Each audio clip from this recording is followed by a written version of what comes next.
Welcome back to the channel, everybody. Well, I got a few things I want to show you today. You can't see them all right now because of the way I got the camera set up, but I've got a few cameras in front of me. Not every last one of them, but the majority of them. I won't go in any certain order, but I get a lot of questions on what kind of cameras do you have. I've gotten rid of some over the past. I've added some over the past, so these aren't original. These aren't one through however many I've got since I've had them since the beginning. Some of them are original, and some of them I've had, some of them I've bought, and so on and so forth. But to give you an idea of what cameras that I've got at the moment and that I've had for a long time, I wanted to go over them with you. So we'll start with probably the oldest one. This one is the Canon AE-1 Program. This was the first camera I ever started taking pictures with back in 1983, I believe it was. This is the 50mm lens, 1.8. These are when you could turn your dial, just dial it on down. You could almost do it by feel. You'd do half stop at a time. You wouldn't have to look at it. You just knew which way to go.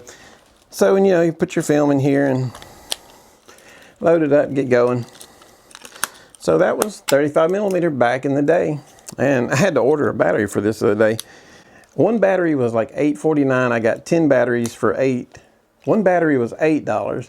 10 batteries was $8.49. So I have 10 batteries for my Canon AE-1 Program now, so I should be good to go for a while on the batteries for this. But this was the 80s camera, the first one. Then I graduated to the Canon A1, which was black, and then I went from there to a really cool camera, the Canon T90. I don't know how many of you are familiar with that one, but it was an awesome camera, really ahead of its time. So that is the Canon AE-1, the oldest one.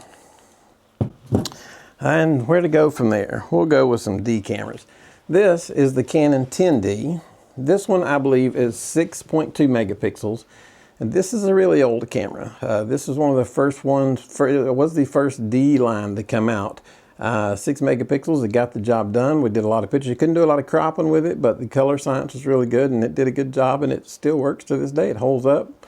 It uses the old compact flash cards. I doubt there's one in it, but I've got one in some of these somewhere. But yeah, this camera takes the EF lenses. You can put EF-S on here, so it'll take any of those. So this camera has been around a long time. It's the Canon 10D. We'll go from there to the Canon 30D. This one, I believe, was 10 megapixels. I believe it was 10.2. I could be wrong. 8 or 10. I believe we'll go with 10. Don't quote me on that. But we shot a lot with this Canon 30D. This thing still works. This is a beast of a camera as far as working. It works, and works. It's like those old Timex watches. It just keeps on ticking. Takes a licking and keeps on ticking. I think that's what they used to say. But this Canon 30D has done us well over the years.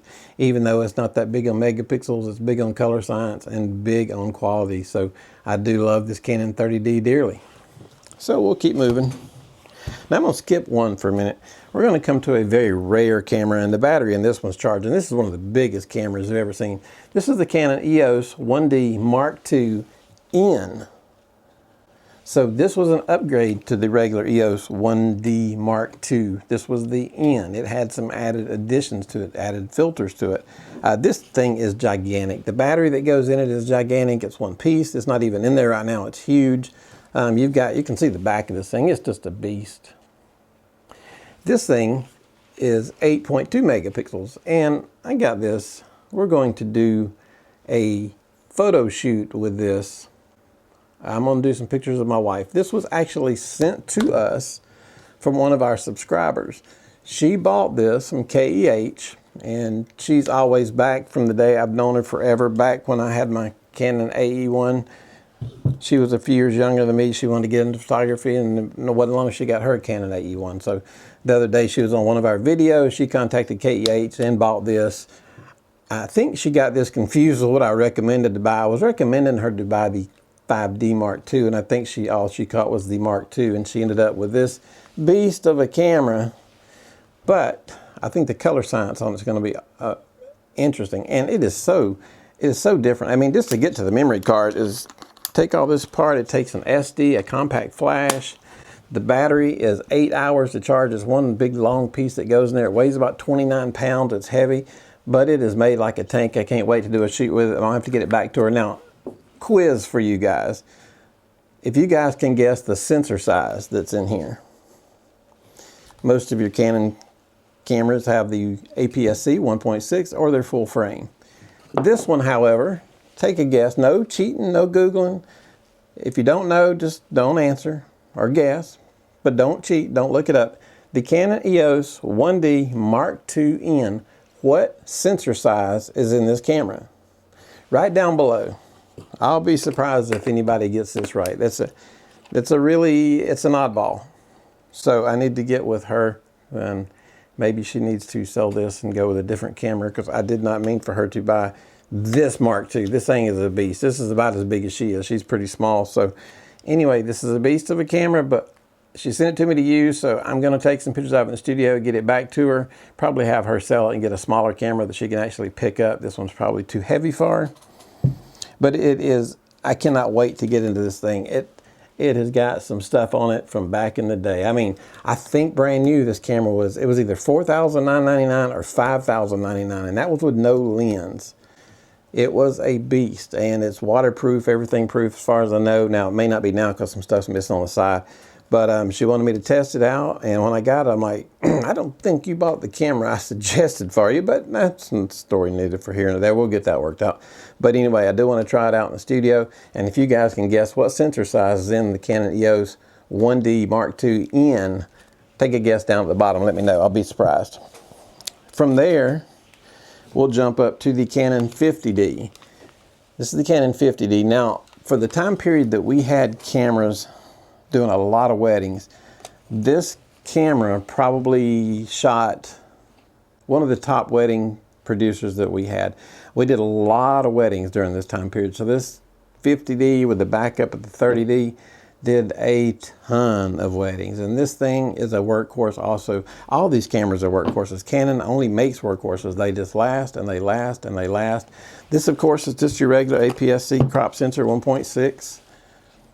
I don't know what the shutter count is. I don't know what the shutter count is on hardly any of these cameras. I never look, but I would be willing to bet this one's up there. I've got the battery grip on it. I used it for years shooting weddings. We had a chance to upgrade it a few times, but the customers loved the pictures. The color science was great. We weren't having any problems with it. It looked great to us. It looked great to them. Why spend the money, right? They're happy. I'm happy. It looks good. Everybody's happy. Canon 50D, great camera. Now, for a while, we had the Canon 60D, but we ended up selling it. And this is the Canon 70D. This is an excellent camera. If you're looking for a camera to get started that will do video and pictures really well at both. Now, it won't win the top award at video and it won't win the top award for pictures, but it'll hold its own in both categories. That's the Canon 70D. It's a great camera. It's also a crop sensor 1.6, but it is a heck of a camera too. And if you're looking for a camera, this one you can get for around $250 for the body only at KEH. I'll look and see. You go on their website. I'll leave a link below. They're an affiliate of ours. And generally you can find one for $200 to $250 on there for the Canon 70D, and they do a good job. This one is 20 megapixels, so you do get plenty of megapixels. You're not down into the 6s and the 8s. You're up to 20 now, so you're doing good. You still won't have the low light ability that you'll get from full frame, but you're going to get a heck of a good camera. Focusing is fantastic. It don't have the newest focusing where it grabs the eye like the R series, but it does have the good focusing that Canon was known for back in the day. So very good camera. Canon 70D, excellent if you get a chance to use one. If you're looking for a camera, check out the Canon 70D. Now this one is probably the most underrated camera I think Canon's ever made. This is the Canon 6D, not the 60D, the 6D. This is full frame. We have also, this one would probably be second as far as shooting the most weddings. We have shot a lot of weddings with this Canon 6D. It is full frame, and it is a beast of a camera like the rest of these cameras. It is just a heck of a camera.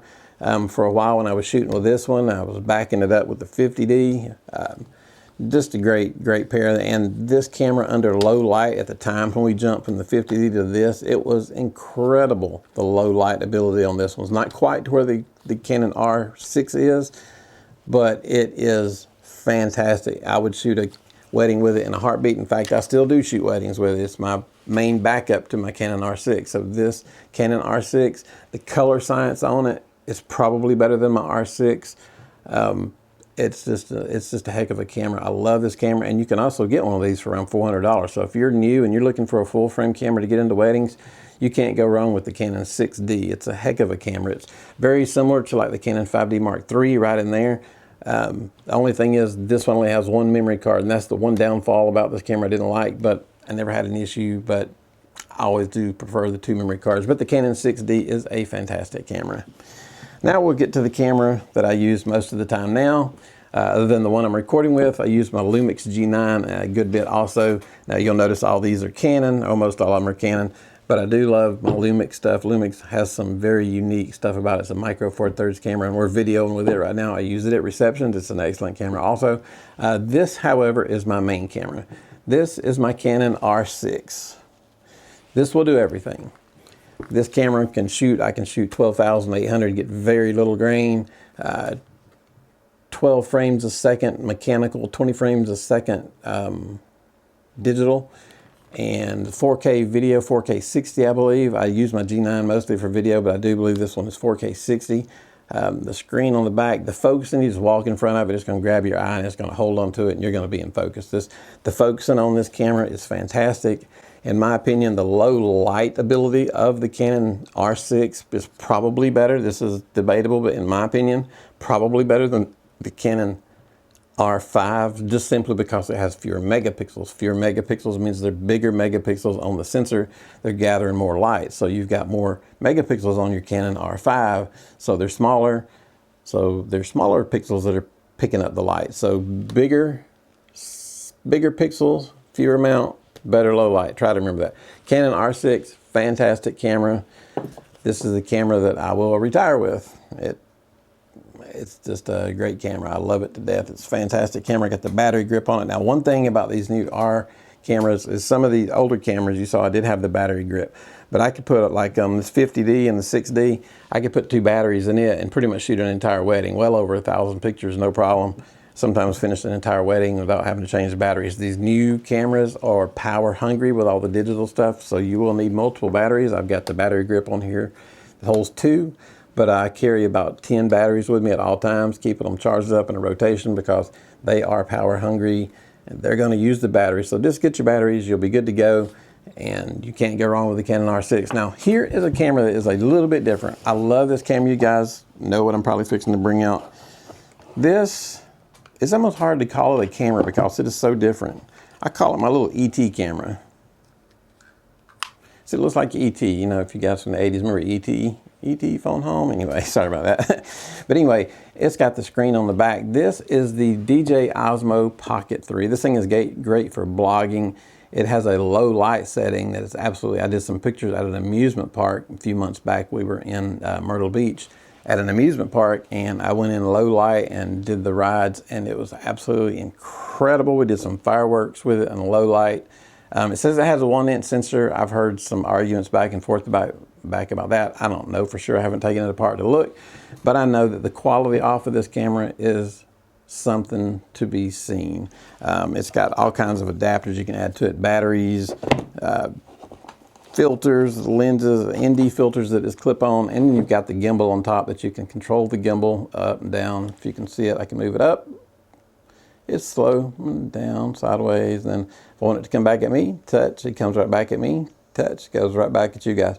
This little camera will do all kinds of stuff. It is great for having a YouTube channel. It's also great to throw in your pocket. I throw it in my case and carry it. Turn it off, I'll show you how to do it. It folds itself up. I pop it right down into here. Boom, it's good to go in there. Goes in here with the battery. Got some extra parts, my filters, my cord. My case all pops into here, and I'm ready to go. I carry this with me a lot, and the focus on it is incredible. I don't know how it works. It just seems to work. Just flip the thing on, and it's going to work. It also comes with DJI. Well, the way I bought it, it comes with the DJI microphone, and it just syncs to it automatically. So that's something you don't have to fight, is the sound on it. So anyway, that is the cameras that we have on hand right now. Most of them anyway. Now I am big on backups, but I don't carry all these cameras to the weddings that we shoot. I carry my Canon R6, my Canon 6D, the 70D, and I'll probably take the 50D a few times too, and also my Lumix G9, so I'll carry about 5 cameras. I'm starting to carry this some because this is fun just to grab a few videos here and there, and this will also shoot pictures. This little thing is amazing. It's a little DJI Osmo Pocket 3. If you get a chance to get one, if you're looking for a fun camera, I recommend this. Much better than like the little GoPros and that sort of thing. A little different category, but I love my DJI Osmo Pocket 3. It's a great camera to have. And I love all these Canon cameras. I've been a Canon guy since 1983. I've been using Lumix some lately. I do like my Lumix. I've been debating on whether to get the Lumix G9 Mark II. I think that's an amazing little camera, but not sure if I can justify buying it. The G9 that I have works fine, and I'm getting kind of toward the end of my career here. So do I really want to spend the money on a G9 II? Yes, I really do. But can I convince my wife to let me do it? Probably not, but we'll see. Who knows what could happen. So anyway, guys, just wanted to run over these cameras with you and tell you what we had and show you a little bit about each one. And if you have any of these cameras, let me know. Let me know if you like them. Let me know if you still use them. I mean, all these cameras, even this 35mm, I was going to run some film through it the other day. I found a roll of Fuji film. It was $20. I'm like, I think I can probably find some film cheaper than that. I know film has gotten outrageous, but we used to have a 1-hour photo lab, and we used to sell a roll of 36 Fuji for like $3.49. So the idea of paying $20 for just a roll of film absolutely blows my mind. We used to sell the film for like $3.49, and we'd print it for like $12. So that's still $5 less than just buying the roll of film now. But anyway, moving on from that, let me know what you guys think about these cameras. If you use them, if you have any questions about them, if you're looking at maybe getting one of these, let me know. I know a lot about these cameras that I have here, most of them, except for the one that I got from my friend. We'll know a little bit more about it once I get to using it. It's heavy, it's big, and it's 8 megapixels. I don't know that I would say run out and buy this camera, but it'll be fun to try out in the studio. When I sent it to her, I think she misunderstood when I think she heard Mark II, but she didn't hear the rest of it. But we'll get that taken care of. But anyway, I appreciate you guys listening to me ramble about these cameras. And like I said, let me know if you have any questions. Let me know down at the bottom, and I'll be glad to help you any way I can. And if we're helping you guys out, give us a big thumbs up. And also, we have a new thing down at the bottom. If we've helped you guys out in any way, it's called Buy Me a Coffee. Click that, and it's just a cool way to, it's like leaving a little tip if we helped you out, but only do it if we've helped you out. And don't do it if you're in any kind of financial bind at all. It's just something cool to do. So anyway, we appreciate all you guys watching. If you're not a subscriber, think about becoming one and hit that subscribe button. You guys have a great day, and we'll see you next video. Thank you.